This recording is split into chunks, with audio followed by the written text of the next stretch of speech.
Hi, lovely people. How are you today? My name is Dreya. I'm with Platinum Black Services, and today I just wanted to go over a quick tip on naming your corporation the right way. So, just in case you are in this part of your journey in starting a business, I just want to help you kind of go through this little hump because if you do not name your corporation the right way, you can face the state rejecting your articles of incorporation and then you'll have to start that process all over again. So I want to save you some time in doing this step the right way. And I have a client right now who is starting a business now. They don't want to go back to work. I don't blame them.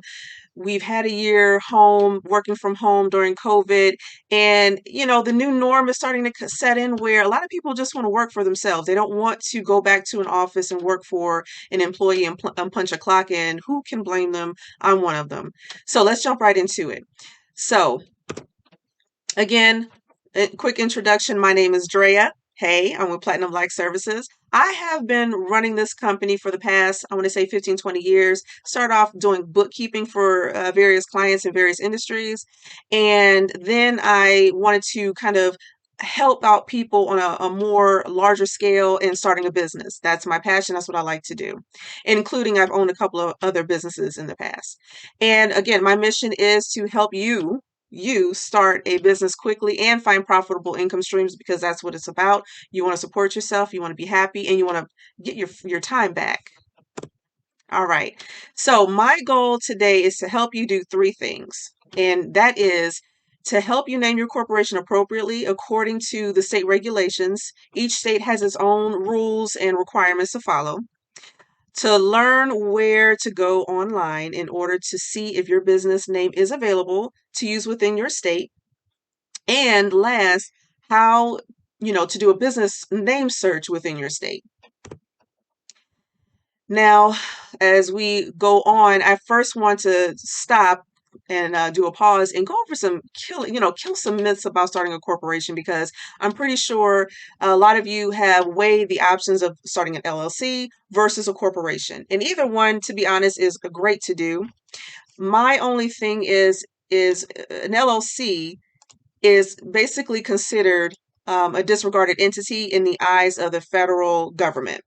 It's not a bad thing, but there are just some tax advantages and things that you don't get to have as an LLC versus a corporation unless you started an LLC and claimed to be a corporation or to be treated and taxed as a corporation, which I don't know. To me, it sounds kind of silly. You might as well just go ahead and be a corporation. That's just my personal opinion.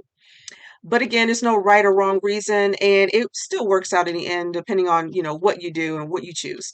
So the first myth killer is you don't need, you might think you need a lot of money, but you don't need a lot of money to start a corporation. Not at all.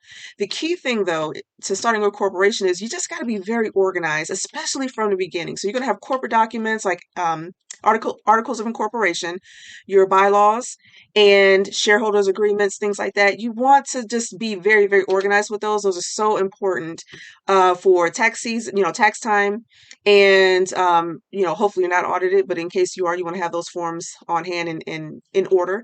Your books, your bookkeeping, your financial statements. My suggestion, I strongly recommend soon as you open up a business checking account or savings account or both, also run to your store or go online on Amazon and buy QuickBooks because the first dollar that you deposit into your bank it needs to be recorded, and then going forward it needs to be maintained. You have to track every single dollar that goes in and out of your business, and you don't want to wait until the last minute to kind of scramble around and get things in order, but it's just essential to make sure that you have everything in order, and then of course collect all your statements and keep those filed away. The goal is, or the requirement is to keep things on file for 7 years, at least 7 years.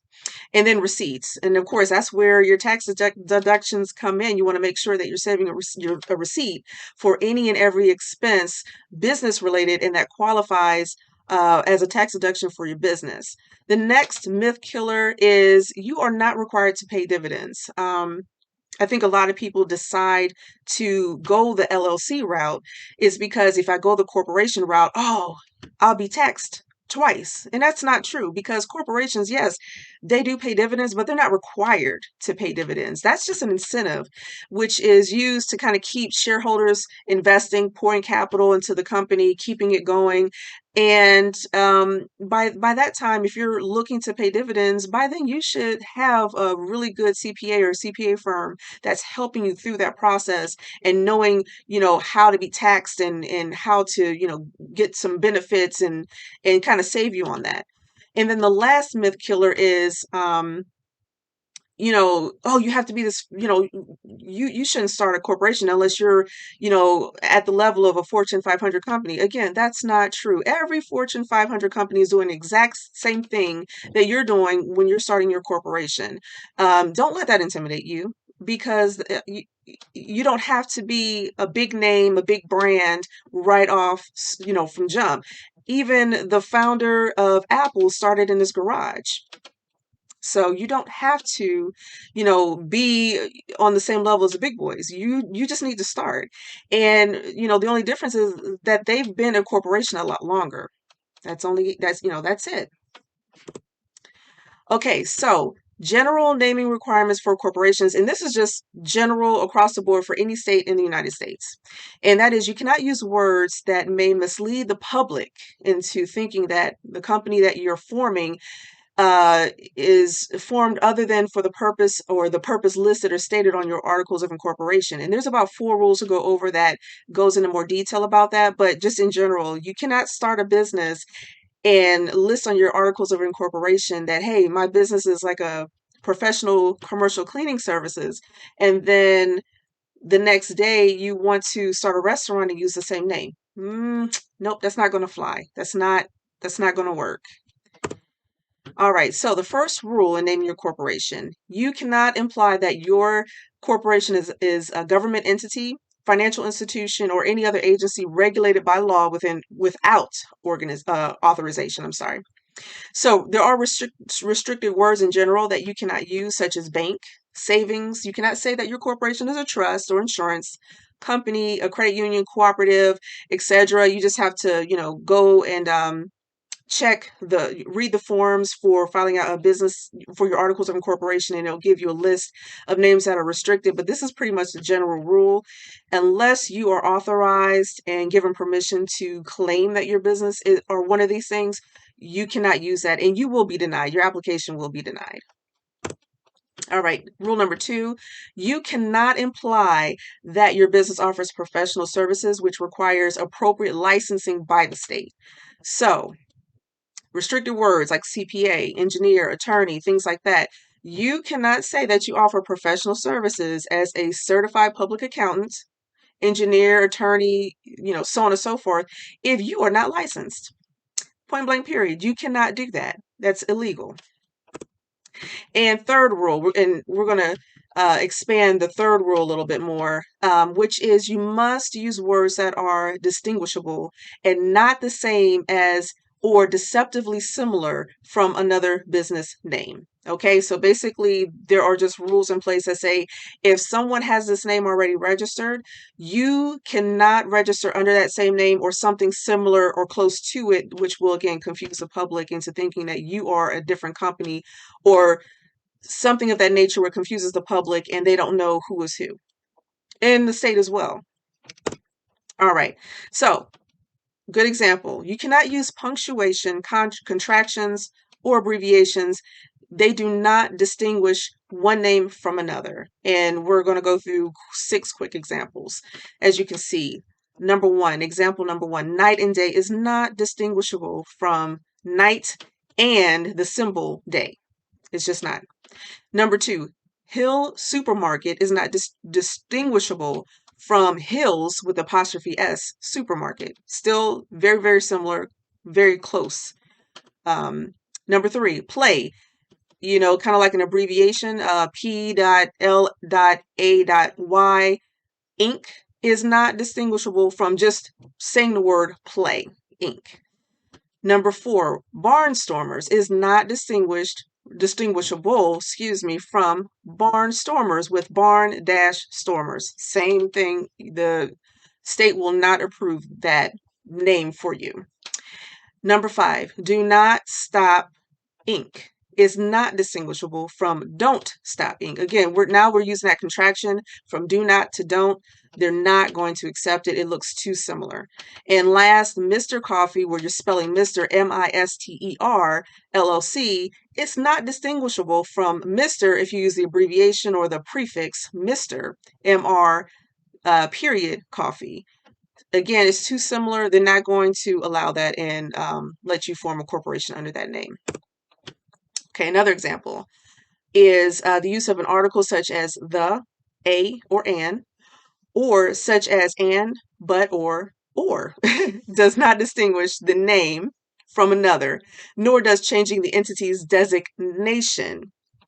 So the first one, the first example, the big company, is not distinguishable if you want to use a big company. See, you cannot interchange the with a. It's not acceptable. And then as far as the entity's designation, and we'll go into that a little bit more, where it says Barnstormers LTD, which is an abbreviation for limited, is not distinguishable from the Barnstormers company, or CO dot, which is an abbreviation for company. They will not allow you to register under that. All right, so what can be used to distinguish the name? So numbers. So numbers within a name can be used to distinguish one name from another if the number is formatted differently in each name, along with adding more letters. So following example, number 1, Roman Investments 2, which is of course the Roman numeral, II, or 2, is distinguishable from if you use Roman investments and then the number 2, and investments 2 if you spell out the word 2. So they look at that as, different enough, distinguishable enough to say, okay, we can have 2 or more companies be registered in the state, with that being the differentiator. And then number 2, a plumbing is distinguishable between AA plumbing. So you just add another letter. Again, another example with the third example is ABC is distinguishable from AABC, ABBC, ABCC, ABCD, and AABBCC. They're all distinguishable from one another, and the state will allow you to register under those names. And also, reversing words or using a variation of the spelling can also be used to distinguish one name from another. So first example, energy first. You flip those or reverse or flip those words around, it will be distinguishable from first energy. And then if you kind of do a variation of spelling again, quickie, Quickie, Mart, is distinguishable from a different way of spelling quickie. So you just remove the QU and you add QWIKEE Mart, Quickie Mart, or another way of spelling Quickie Mart, and that is acceptable.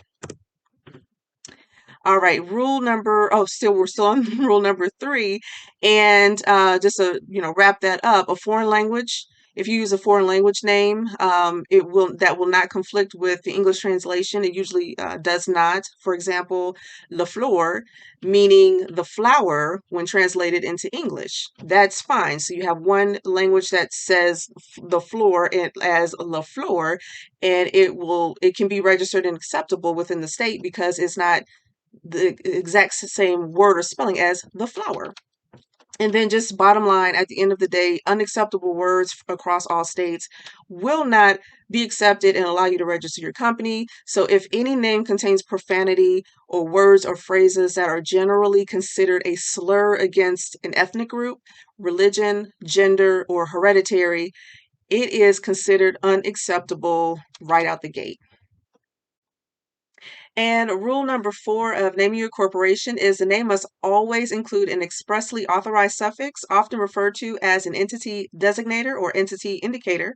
So for the state of Arizona, if you're looking to start a business there, you can use one of those long suffix listed below, as well as an abbreviation. So you can use association, bank. Now remember, bank's a little tricky. What we spoke about earlier, you must have authorization by the state to use that. But you can use corporation, company, incorporated, or limited. And then, of course, abbreviations such as Corp or Inc. Now on to the good stuff. We're going to switch screens in a short minute or second, and we are going to go to the website, appropriate website, to search for the business name availability, which is Arizona Secretary of State website, and I'll show you how to do a search to see if a business name is available or not. All right, now we're on to the fun part. So I went ahead and went online, open up a tab, and went to e-secretaryofstate.com. This is a great resource to look for the Secretary of State in your state, as well as forms you'll need, and to also do a business name search. So for today's example, we're looking at Arizona, and we're going to go to Entity Search. All right, so now we can go ahead and type in the name of the business to see if it's available, business name to see if it's available for you to use. And here you can, as you can see, I've already typed in entity name Bob and that's going to be the example. For some reason, the word Bob or the name Bob is used in every state for a business name. So just to keep things simple and easy, we're going to use that. And for anything else, we can leave blank. We don't need to filter anything. We're going to search the whole database to see if the name is available. So after you type in the name, come down and click on the button for search. All right, as you can see, it gives you a list of names that are used, and you just want to go through the entity name to see if there's a name similar or close to the name that you want to use and register for the state of Arizona. You can skip, oh, I'm sorry. Entity type is also important. You want to see if it's an LLC, if it's a for-profit, nonprofit, partnership, because that also plays a part into whether or not the name could be available for the entity that you select to start. We can skip over the county, that's not important. The agent name, that's not important. Agent type, that's not important, but entity status is important because you want to know if the name that you're interested in using that might possibly already have been registered with the state is active or inactive. Okay, obviously, if it's inactive, there's a great chance that you can use that name. If it's active, it's not available, and your application will probably be rejected by the state if you're trying to register your business under that same name. Okay, now let's swing back over to e-secretaryofstate.com, and now you have one or two things to do. So you can either, now that your name is available, you've learned that your name is available and you're ready to move on, you can reserve the name. And you want to do that if you're not ready to file the articles of incorporation and to establish the business right away. You can just reserve the name and save it. Or number two, you can go ahead and find the articles of incorporation application, complete it, attach the fee, send it to Arizona Secretary of State, and they will register you, and then your business is formed. So what we want to do here is go back down to Arizona and click on the link Forms. Okay, and now it populates all the forms that you'll need to use to either reserve the name or to go ahead and file the articles of incorporation. Now, let's say you just want to reserve the name. So down here, we have two options. We can either fill out the application to reserve the corporate name, and that pretty much reserves the name for 120 days. And again, that just kind of holds the name while you're getting other things in place before you form the corporation officially.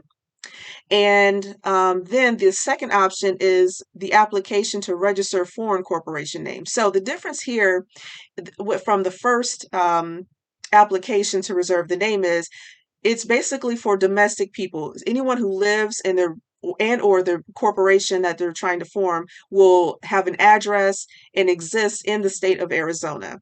Now, for the application to register a foreign corporation, that's for someone who lives and or operates their business outside of the state of Arizona. So let's say that your company already exists in California or Georgia or Texas, then you want to fill this form out because you're stating that you want to also reserve the name because you have the goal to establish a corporation within the state of Arizona, even though that's not your primary location. And you have to follow the rules here too. So it says, Foreign corporations only, register the corporation name for a year, so the name will be reserved for 1 year. However, this is not a grant of authority to transact business in Arizona. So even though the name is on hold for use by you, you cannot do business yet until you actually file the articles of incorporation and establish a business there.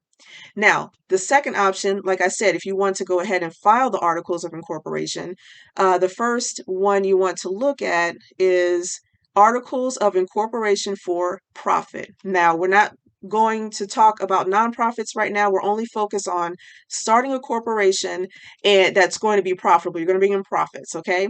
So you want to fill out this application. Again, if you're domestic, if you live and or if your business has a primary address location within the state of Arizona, then this is the place where you want to, or this is the application where you want to use and fill it out, attach the fee, submit it to the Secretary of State, and they'll set you up and then you'll be good to go.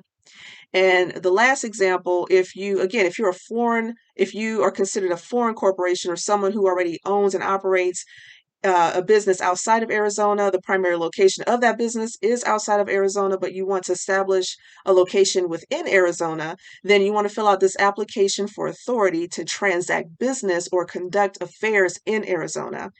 Again, click on the link, follow the prompts, fill out the application, attach the fee, and the Secretary of State will register you, and then you'll be good to go. All right, guys, I want to thank you for your time. I'm glad that I was able to help you. So by the end of this video, you should now know the requirements of naming your corporation by state. You should also know where to find the website, the Secretary of website for your state in order to do a business name search, and also how to do the name search. And the next step would be to also either reserve the name or to go ahead and file the articles of incorporation. In closing, I just want to suggest, checking out my website. If you go to platinumblackservices.com, I greatly appreciate it. I have some more tools and tips to provide for you. If you scroll down, I have some free stuff. Check out the free stuff. Items such as 7 things you need to maintain your corporate veil protection is a free webinar. Another free webinar, 9 legal corporate documents every corporation must have on hand. Also, a quick and dirty guide to corporation filing requirements is a free ebook. And last, a fill in the blank business plan guide. If you don't have a business plan already, it's good to go ahead and grab that as you're forming your corporation with the state, filing the forms and getting established. All of this is free. Now, next, I also want to let you know that I have 2 kits that are all inclusive and it will help you meet specific goals in your journey as you're establishing your corporation within the state that you choose.